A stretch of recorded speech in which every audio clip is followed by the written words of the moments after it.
With bots now being used to write sports articles, data reports, and the like, how can marketers and writers compete to win over audiences? Today we find out on the second episode of the Content Marketing for the Future podcast.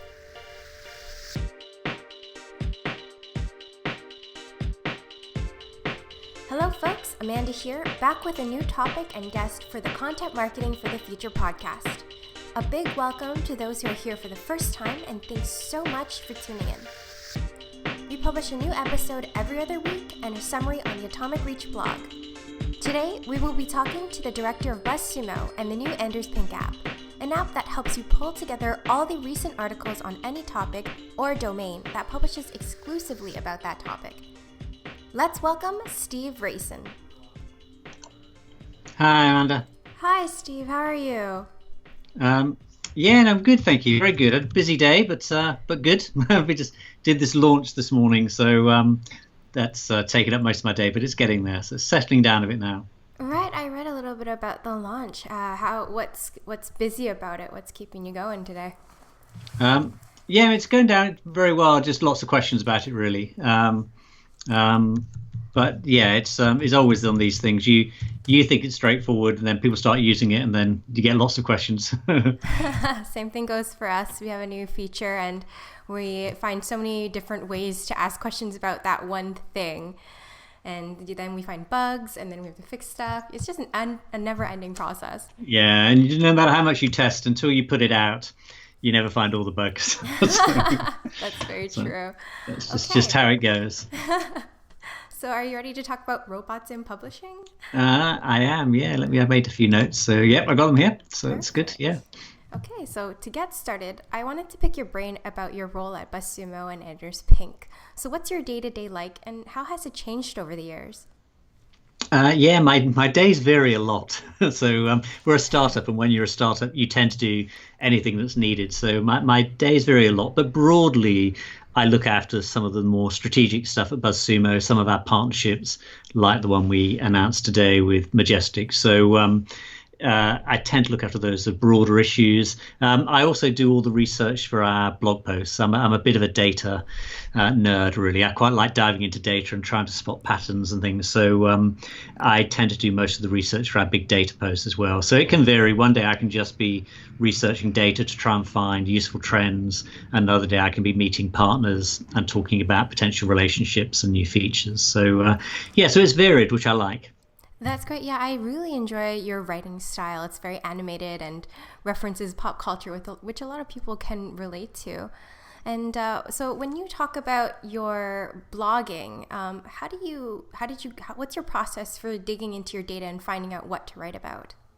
And it's I suppose it's complicated or whatever, because I generally just take data and I look for particular patterns. And the frustrating thing is, you can spend a week diving through data and find nothing of interest, really. So, and I think people always think, oh, you've come up with that good stuff, but it's just a lot of hard graft to find stuff that's relevant, really, because often you'll look for things and find no particular patterns. So I spend a lot of time using some statistical packages and just looking for patterns in data, really. I'll normally have some hypothesis or some indication. So last year we did a big post on saying we thought shares would be correlated with links. So the more shares you got, the more links you would get. So that was our hypothesis. But when we looked at the data, it's completely untrue. There's no relationship between shares and links. But in a way, that was interesting to write about as well. The fact there wasn't a relationship was also useful to write about. So I tend to start with some hypotheses, but generally I just dive into the data and try to come up with things that I think will be useful for people, really, that can give them some insights on how to improve their own content. Very interesting. It's the first I've heard of someone starting with an hypothesis, because it's so fast-paced to work in this industry, so you never feel like you're actually getting caught up. But to have a theory of something connecting to something and then to pursue that later on, and you find so much information to disprove what you thought was actually connecting together. It's very interesting. Yeah, and it's quite nice. It can be frustrating sometimes when you can't find, you have a hypothesis that something, you have a hypothesis that a particular type of post will do well, and then you look at them and think, no, they really don't do well. So it's and it's trying to to find things that are statistically significant. So we're lucky; we have billions of articles in our database. So I literally think, okay, how does a 10 list post do against something else, and I'll pull a million of each and have a look at the data, because sometimes you just see the ones that are the really high performing ones, and I think most people have a distorted view of the world because you see all these posts on Moz or wherever that get really lots of shares, and then when you look at the averages, they're really low. So by pulling lots of data, you get a better picture, I think, because you can be swayed by just looking at some of the top sites. Yeah, it definitely puts the top topics at the forefront that actually matter and have the metrics to back it up, rather than just the social shares that you feel like would matter more, but at the end of the day, it doesn't. So as you know, tons and tons of people use Buzzsumo as their primary resource for finding out what they should be writing about. With the gradual adoption of intelligent softwares for many content strategies, how does or will Buzzsumo jump on this new wave? Yeah, and it's something we've been looking at a lot. I mean, but fundamentally, people just want to know what content resonates with their readers. So we all want to write about things that are of interest to our readers. And so we're trying to find ways, and how do you know that? And there are a number of things you can look at. Obviously, traditionally, we've looked at shares. If content gets shared, it's an indication that people like it, or at the very least, they're prepared to share it. They don't always read it. But what we do find is that different content formats perform differently, as you'd expect. And so we've been able to use some of the more advanced stats tools, and really because we've got a lot of data, to see what's working. So some types of posts, might be a viral quiz, can get thousands or hundreds of thousands of shares, but get no links at all. Whereas other content, so a good question or answer post like what is something, what is e-learning, that can get good shares, but it can also get much higher levels of links, and it tends to have greater longevity and last longer. So as we're getting more and more data, we're then using tools and algorithms to try to pull out stuff which is of interest. So if you want content that helps drives links, that may be very different to content that can just drive shares. So we're trying to understand that a lot more. I think the danger is that as we all become familiar with what works, everybody jumps on that particular bandwagon. So, I mean, list posts are the classic. I mean, people do share list posts. I hate to say it, but people do share list posts more than other things. I don't think they always read them, but they will share them. And list posts beginning with 10 tend to do better than other list posts. As a consequence, people just produce so many of them. I was looking the other day at a big news site over here called The Guardian, and that's published over 2,000 posts, which are just list posts beginning with 10. Wow. That's a lot of list posts beginning with 10. And so everybody starts doing the same, and then it doesn't become as effective, really. So I think you're always having to find new types of content that work for your audience, because once everybody knows a list post beginning with 10 works, literally everybody starts writing them, and you really then have to move away from them a little bit. But I think the good news is as we get more and more data, we get a better understanding of what content formats perform and in what ways they perform. Do they have greater longevity? Do they help convert?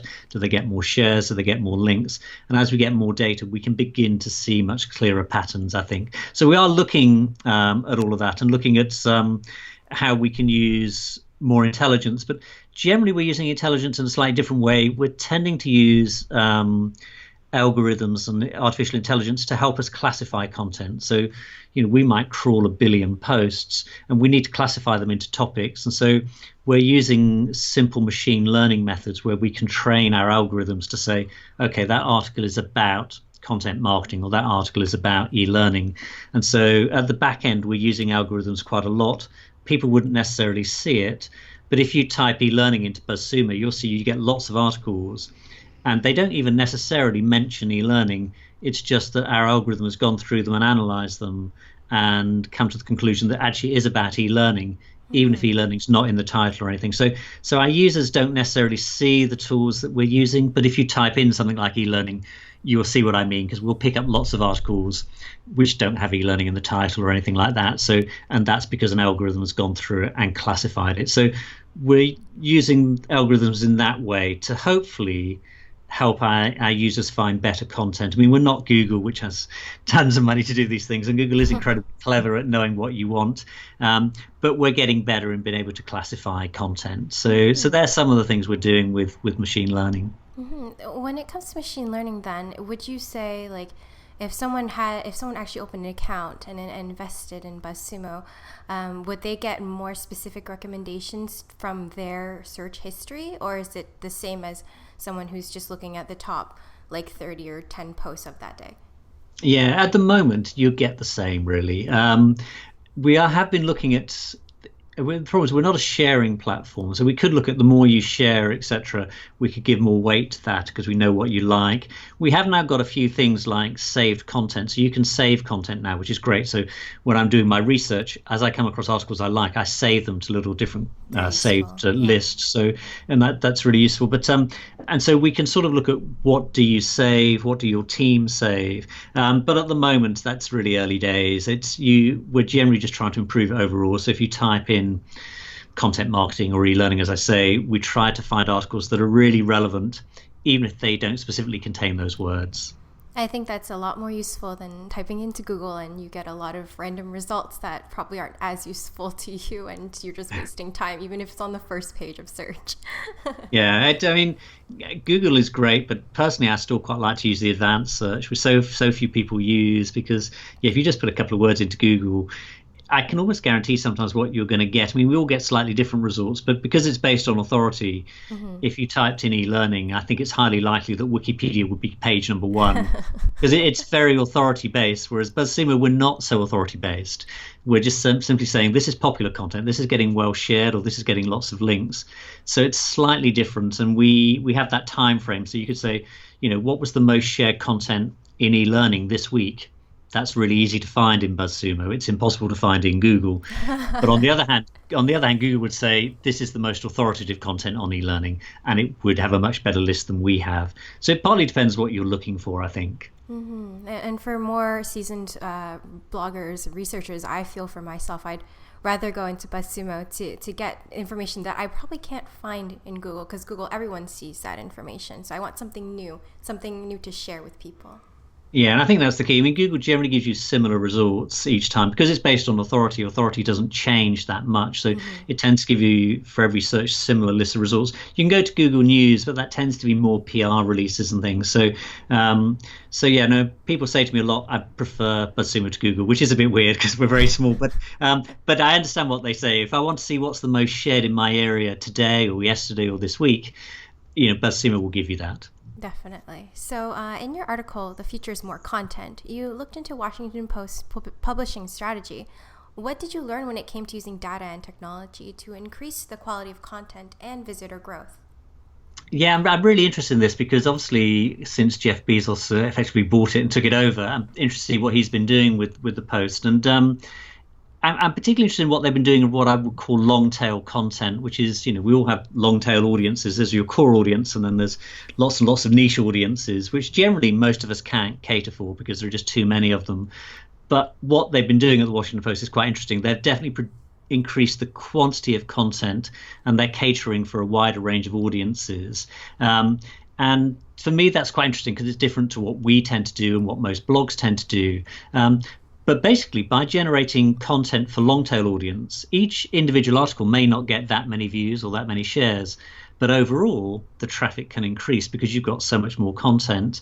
And historically, that's just been too expensive to do. You just have to write too much content. But now you can use algorithms and artificial intelligence to write articles. And interestingly, Washington Post and others, they use quite a lot of algorithms to write content. Only very specific types of content, so they're not writing all the articles. But if it's a financial report, Apple's share price dropped by 10%, it's the lowest this year or whatever, that can be written by an algorithm really quickly. Equally, a baseball report from a particular state or something, maybe a minor league game. Algorithms can take all that data and write a story for you. And there are lots of companies out there like Narrative Science now who will build you algorithms to write stories from your data. And that's what Washington Post are doing, but only for very specific content. So I think they said on the Olympics, 50% of all their Olympic reporting was written by algorithms. That's still quite a lot. That's quite a lot of content. But it's short update pieces. So, in the synchronized swimming, somebody came third or whatever it happened to be. and that leaves the writers free to write more opinion pieces, more insightful pieces, etc. So I don't think it's a threat to writers, but it does enable them to produce a lot of content. And you can argue about what content means, but typically they're publishing up to 1,000 new pieces of content a day, some of which is just sort of syndicated. But that's a huge volume of content. And I think we're going to see more and more people use automated content, but again, in very specific niches. You could take Buzzsumo data quite easily. It'd be very easy to write an algorithm to take Buzzsumo data and write an article saying the most shared content in e-learning this week was this article, that article. It got so many shares. This person shared it, that person shared it. You could automate that whole process. Now, you might want somebody to then edit it and add a bit of flavor to it, but you could automate that sort of process quite quickly. And I think there's a danger as these algorithms, they're really expensive to build at the moment, but like everything, they'll get commoditized, they'll get cheaper. And as the algorithms for writing content get cheaper, I worry that a lot of people will start using algorithms to write content, and we'll get there's a load of poor quality content out there anyway, but the poor quality content could increase significantly. It won't on the Washington Post because they have a sort of editorial strategy and things, but for lots of blogs you can see that happening. So for me, what was interesting is just that whole strategy to cater for a long tail audience, and it's, to be honest, it's similar to what Jeff Bezos did at Amazon in some ways, in that if you go into a bookshop, they catered for the popular titles, Harry Potter's or whatever it was that people would go in and buy, because they couldn't hold stock for all the long tail niche interests. But Amazon can do that. And so Amazon overall, that tail goes on forever, really. There's so many niche interests that people will buy books about. And because what Amazon did is it lowered the cost of stock holding. So it doesn't need store space. It could cater for a long tail. Netflix are the other sort of people who do the same sort of thing, really. When you're scheduling a live TV program for the BBC or something, you have to cater for something which is popular, because it's going to go out at 8 o'clock this evening. It's going to be popular to most people. Whereas when you're Netflix, you can say, here are 10,000 programs, choose the one you like. And so I think catering for the long tail audience was the interesting part, I think, for me. I was also interested in how they were using automated content. And of course, that's controversial, but we are going to see more long tail content, more automated content. That's just the reality of it. We're at really, really early days. We're going to see a lot more long tail content published. Yeah, I read an article yesterday talking about bots taking over writing jobs and stuff like that. And they still say that even when you have robots writing your content, you still need the people to program or to write these algorithms and people to look at the content afterwards to make sure that it's high quality. Yeah, that's true. I mean, I think I've seen people use algorithms to do a first draft, really. To almost get a first draft together quite quickly, and then a writer to tidy it, etc. I mean, I think they will get better. I think they can only get better, I think, is the reality. And I think it will become harder to spot what was written by an algorithm and what was written by a human. But I think people will still do that. I think we're all very sensitive to things. So we would follow particular writers or somebody that we like, that we know is writing. I think opinion pieces are very hard for bots to write. It's very easy to write a data-driven story using an algorithm, because you can say, okay, it was one, so-and-so hit a home run in the last minute or whatever. It was his 10th home run of the season, because it's all data-driven. But once you start writing opinion pieces about Donald Trump or something, that's a very different thing, and I think much harder for a bot to do that. So, but I think the bottom line is we will see in particular areas a lot more content. And a good way to play with it, if you haven't played with it or the listeners haven't played with it, is there's a site called Narrative Science, which span out of Northwestern University in Chicago. You can sign up there and you can give it your Google Analytics data. So you can just allow it access to your Google Analytics data, and it will write you a weekly report on your Google traffic. And you can see that it's quite formulaic, because it's a fairly basic set of algorithms. But it is quite interesting how it writes you a report using data from your Google Analytics. And you can see how that will be improved. So I think it's an interesting area. But I think as long as we're good writers and we have opinions and we can synthesize things, because we can bring in a story from 3 years ago that we know is relevant, then it's much harder for an algorithm potentially.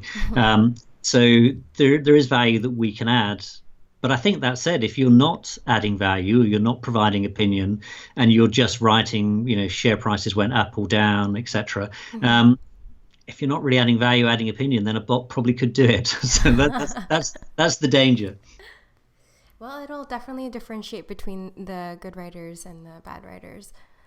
Yeah, but sure. For many, writing is a craft. It's a passion, and it's their profession. So with the news of robots now being employed to write stories on sports, for what many feel will result in losing their writing jobs, what new skills will writers need to then learn in order to compete with the machine? Or is there really a competition right now? I'm not sure there is a competition in a way. I mean, I think for some of the lower quality content, I think people, not all people, but I think some sites will use bots. And you can see why it makes sense for big publications like the Washington Post or others. They need to cater for niche audiences, and it's too expensive to employ journalists to do all of that. So there are some areas when either they could write the content with a bot or they could get a first draft done very quickly. But I think, good quality writers are still going to be in demand, possibly more than ever, because we want good quality content. We want opinion. We want insight. We want humor. All those things that are hard, I think, with algorithms. So I do think I think writers are safe in that sense. But I do think there's a lot of, small pieces of content, small niches where we'll just see bots write a lot of that content. So writers have to add more value. Obviously, in terms of jobs overall, there are lots of highly skilled jobs in being able to craft these algorithms.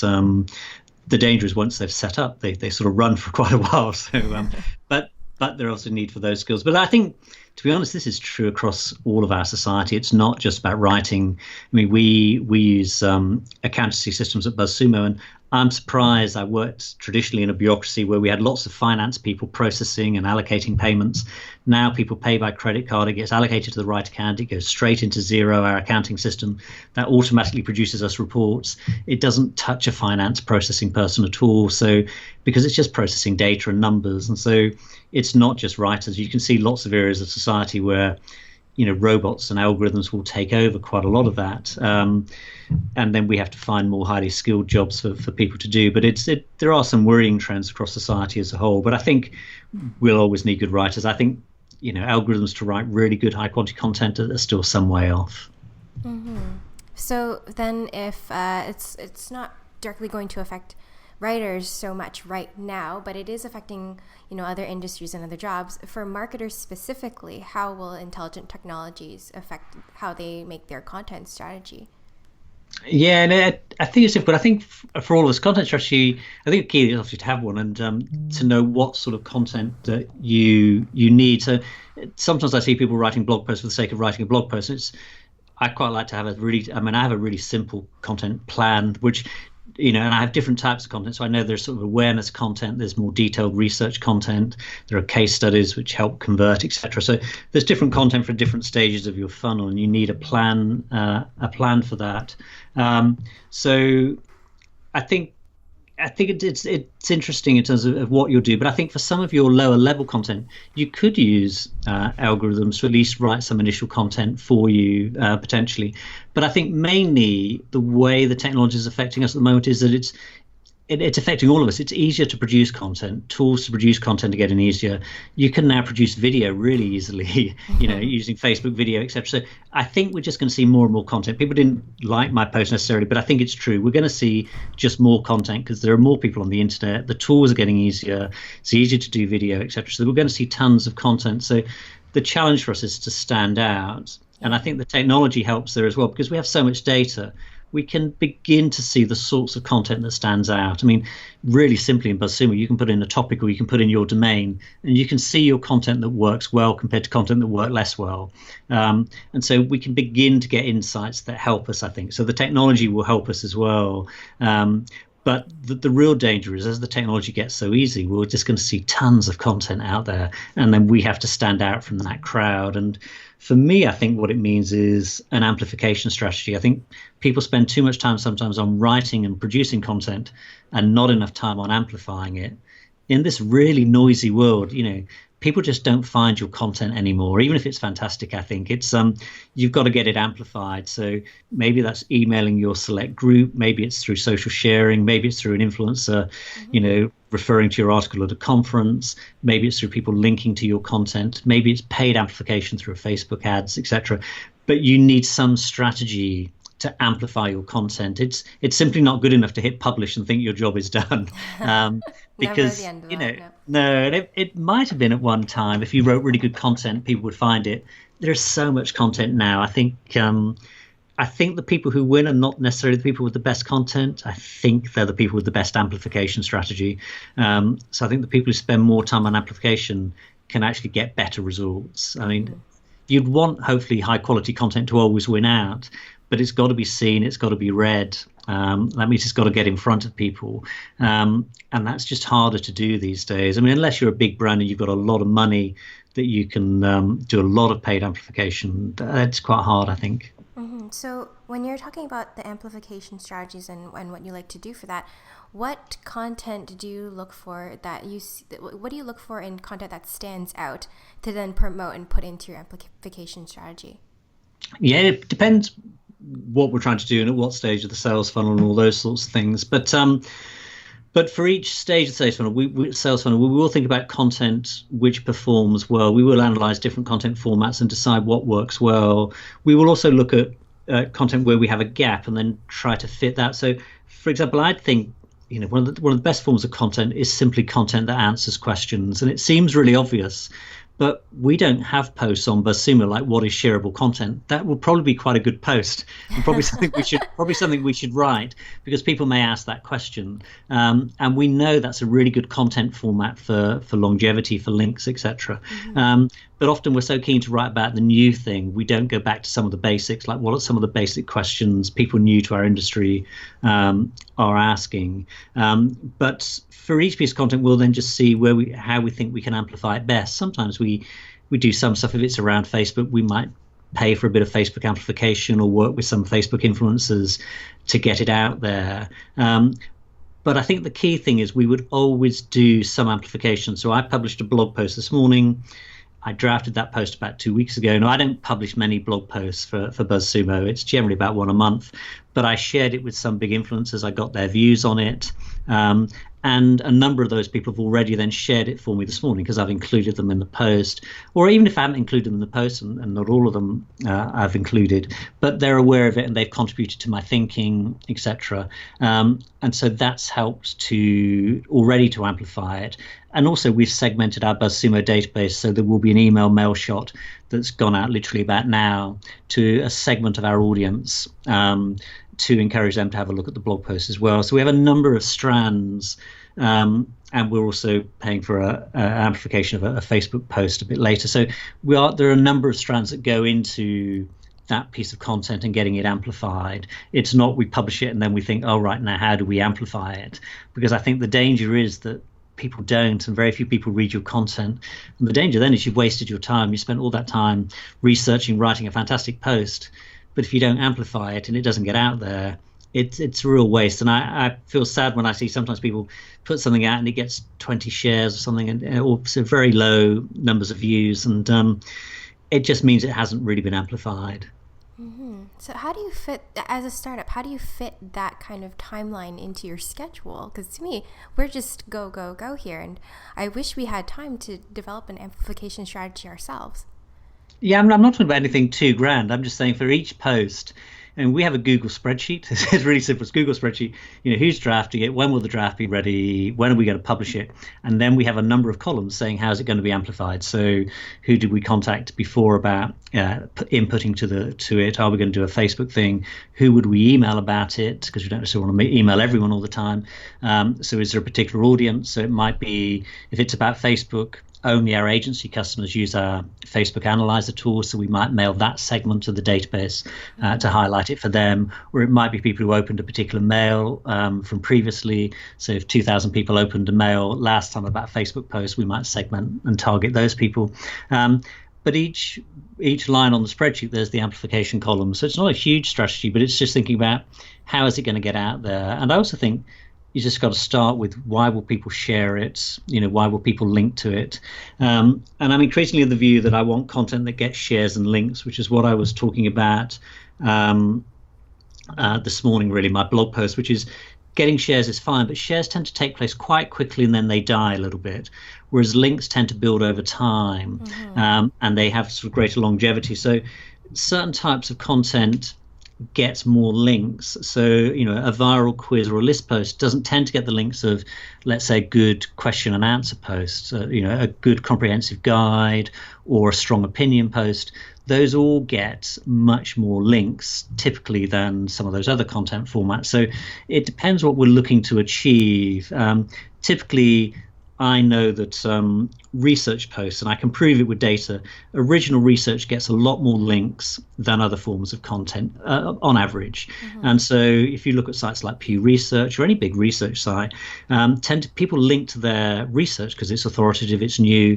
Even on Social Media Examiner, they do an industry report every year, and that gets far more links than all the other content they publish because it's good authoritative research. So because I understand that, I make sure that most of the posts I write, I have original research in it because I'm trying to attract links. And typically my posts get between 150 and 200 domain links. For us, that's really strong. As a small site, that's fantastic. If one blog post can attract 200 links from different domains, that's so much effort. But I think we only get that because it's their original research posts. It depends what we're trying to achieve, because sometimes you just want awareness. If it's a new feature, you might be happy to have a viral quiz or a list post or something which just generates awareness about your new feature. But if you're after something which is really going to be a cornerstone piece of content for your site that needs links, then probably original research or a controversial opinion post or a really comprehensive guide, they're much more likely to attract your links longer term. So yeah, but we don't use a content management system. We probably should. We have a Google spreadsheet that just says each month what are we doing, and so we have a plan going out for about 3.5 months typically. So we know in the next 3.5 months what we're writing, what's going to get published when, and just thoughts about how we amplify it so that we know that we don't publish two posts in the same week. We don't publish that much content, but we wouldn't want to publish, say, 3 good posts in a week because we couldn't amplify it, because it takes time to amplify. So we would need to spread them out a bit and make sure that we can amplify them. But that's just our approach. It seems to work okay for us, but if you're producing a lot of content, you would need a slightly different approach. Yeah, I think that's actually a good strategy. I mean, if you want to push out quality content, you can't always push out 3 posts a week and guarantee that you're going to get the attention of people for every single one. And taking the care to build your audience, to push it to the right channels, makes a lot more sense, and I feel like you'll get a lot more results that way. Yeah, I think it depends on your size. If you're a big site, you have more people. If you're HubSpot, you've probably got enough people you can do that and push a lot of content. We don't have that luxury. We're a small organization. I mean, there are only 7 of us, so we're small. So we have to focus on which ones we're going to promote. So that tends to be the way we do it. I mean, you could look to have guest posts in between. We have very rarely have guest posts just from some of our partners. But yeah, I like to give it enough time to amplify the content, and I think that's an area people spend too little time on. Really, spend too much time in a way on writing it, but it's got to get out there, and so you've got to think about how it's going to get amplified. So great. Changing directions, going back to writing, as readers and content consumers, how can we identify quality content since we're seeing a wave of auto-generated headlines that look like real people wrote them? Yeah, and sometimes it may even have been real people wrote them, but the content's really poor. So it's I still get drawn in sometimes by a really good headline. I click through and then it's just rubbish, really. It's and I learned, so I generally avoid a lot of them. So 7 ways to improve your landing pages, I generally avoid, because often if I click through, none of them add any value, because they're all obvious points I would know anyway. So for me, I like original research, I like case studies, etc. But I still get drawn in. Sometimes I click a post and I read it, think there's just really nothing in this post. But the headline got me, so fair enough, the headline got me. But I think it's hard. I think it's genuinely difficult to do that, especially as people get to know what makes a good viral headline. And so I think you look for more quirky headlines sometimes.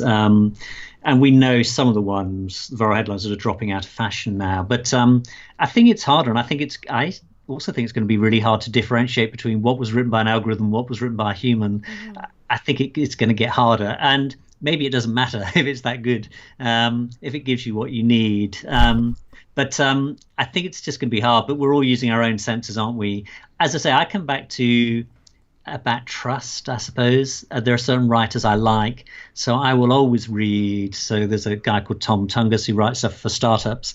He publishes 2 or 3 times a week, but I always read his stuff because I know it's him. I know it's original.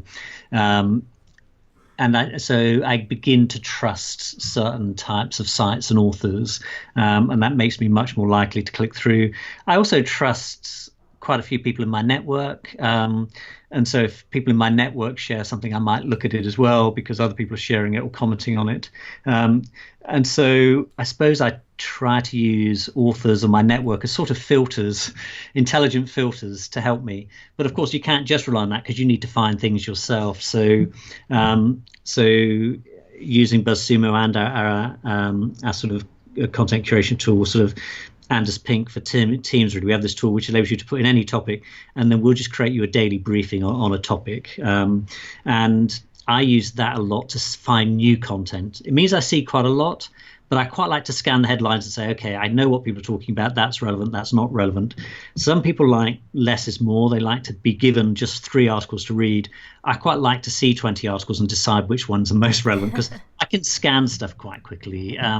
So I set up briefings on things that are of interest for me. So, I've just set up a briefing today on sort of content curation trends, and that will bring back every article about content curation trends. So that's quite a few articles, but it enables me to skim and stay up to date, really. And then you get a bit more serendipity because I just use keywords. So it pulls from the whole web because we crawl the whole web. It pulls from everywhere. Mm-hmm. I could get more quality content if I just said, look, only show me content from these 20 domains from Content Marketing Institute or Financial Times or whatever site it is. But once you say, even if it's 50 domains or 50 RSS feeds, that's really a very small, limited segment of the internet as a whole. So I quite like to search by keywords and see everything. The downside is sometimes you'll get poor quality content within that, but you get more serendipity as well. And I've become quite good, I think, at scanning headlines, scanning sites. And even when I click through, I can make a judgment call quite quickly on whether I want to spend more time on the post or whether I want to exit back out again. Mm-hmm. And I think we're all improving those skills, really. Yeah, they always recommend writing a post that catches your eye right in the first 10 seconds of reading it, because that's how you'll keep people reading throughout the whole article. Yeah, and that's hard. I mean, I write long-form posts. I'm always concerned that some of the meat is further down. Oh, I should have put it all up front. But I think I have an audience now, and I think content is about building an audience. I think Joe Pulitz is absolutely right on this. I think content marketing is not rocket science. It's relentless. It's hard work, and it takes a lot of time. And lots of people just drop out before it has the impact. Mm-hmm. It takes time to build an audience, but once you build an audience, and they might be small. I mean, I think I've got an audience of a few hundred core people who do read everything I publish on sort of Buzzsumo. And I know they're probably going to read it through. So I'm sort of writing for them now. They're my core audience, and they'll read the whole post. But it takes time to build that audience and trust with your audience, I think. No, it's great that you have an audience and you're very close to them where people are just trying to grab as many people as possible to read their content. Yeah, I think, and yeah, it's a bit like influencers. I think you don't need more than 10, maybe 20 influencers to work with, because there are too many, really, and you can only work with so many. And I think it's the same with core audience. I think Mark Schaefer calls it your alpha audience. They're your advocates, the people who help promote anyway. But it's difficult. We're all busy. It's hard to spread yourself so thinly, really. So, yeah, I've got a particular audience I think I write for in my head that I write for, and they don't mind me writing long-form posts. A few of them complain sometimes, but trying to share it. And I will occasionally try to do shorter versions, but typically I write long-form posts. But it can be hard to hold people's attention with a long-form post. Well, your last post was really good about links and like the intro was with Harry Potter references, and it ended on a Harry Potter quote, and I thought that was genius. That was great. Yeah, no, it's hard, isn't it? It's just trying to find ways. How do I engage people? I was just thinking, writing content that gets links and shares is really hard. I mean, it's really hard.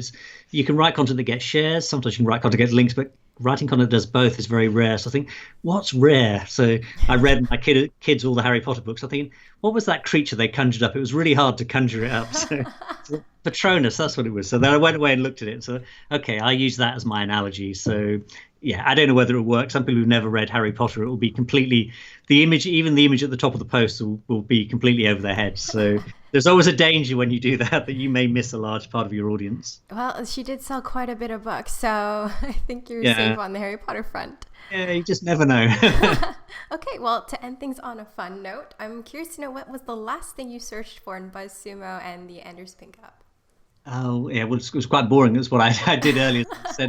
I set up a briefing on content curation trends just because I was interested to see if there are any trends and what's changing. So that was actually the last thing that I did. But before that, I set up an Anders Pink briefing on negative interest rates. I did economics as a degree, and I've always been really interested in economics. And so I'm really interested in negative interest rates because they don't make a huge amount of sense to me. I understand the principles. So I've got an Anders Pink briefing, which anybody can search for, or just search for negative interest rates, Anders Pink. And it brings me back every article on negative interest rate policy, negative interest rates. And so I like to read them and try to stay up to date with the thinking about that because I think it's interesting. So yeah, that's a little bit more quirky, but I get a bit nerdy, but it's a topic that I'm particularly interested in. Okay, well, Steve, thanks so much for teaching us a little bit about how bots and content professionals can get along and what it means for our future. It's been fantastic. Great. No, very good to talk to you. Thanks, Amanda. Thank you so much. Well, listeners, I hope you enjoyed getting to know the director of Buzzsumo and learning about robots in the publishing world. Thank you so much for joining us for this second installment of the Content Marketing for the Future podcast. Make sure you subscribe and let us know your thoughts over on Twitter at atomic_reach, or leave us a comment on Soundcloud or in iTunes. For updates from Steve, you can follow him on LinkedIn or on Twitter at Steve Rayson. Feel free to let me know if you have an idea for an episode by sending me a tweet at Manda_Aurora. That's MANDA_AUROR. Special thanks to our audio editor Suhaj, whose day job is actually our sales developer. Until next time, this has been Amanda from Atomic Reach.